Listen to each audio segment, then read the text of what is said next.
สบายดี Healthy Style by ตุนตุนมื้อนี้เรามาเจอกันในวิดีโอที่2ของมื้อที่2ภายใต้สโลแกนมาลุยกันให้หุ่นดีภายในปีนี้และตุนเชื่อว่าหลายคน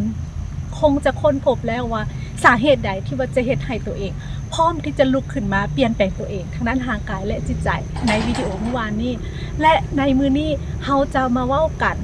ว่าวิธีใดที่จะเฮ็ดให้เราหุ่นดี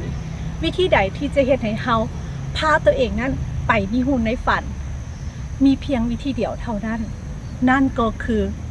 การตัดสินใจพอตุนเชื่อว่าหลายคนอยากที่จะมีหุ่นดีอยากที่จะมีสุขภาพดีแต่ถ้าเราขาดการตัดสินใจว่าเราจะพาตัวเองไปมีหุ่นดีให้ได้เราจะเบิ่งแยงตัวเองให้มีสุขภาพดีให้ได้เพราะว่าเราจะอยากความอยากของเราถ้าเราบ่ตัดสินใจมันก็จะบ่ให้เราพาตัวเองไปฮอดในหุ่นในฝันหรือว่าในสุขภาพดีที่เราอยากมีได้ฉะนั้นแล้ววิดีโอของมื้อนี้คืออยากให้ทุกคนตัดสินใจอันแน่วแน่นักแน่นว่า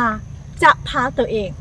ไปมีหุ่นดีจะพาตัวเองมีหุ่นดีภายในปีนี้ให้ได้โอเคถ้าตัดสินใจแล้วเราพบกันในวิดีโอต่อไปของมื้อถัดไปบ๊ายบาย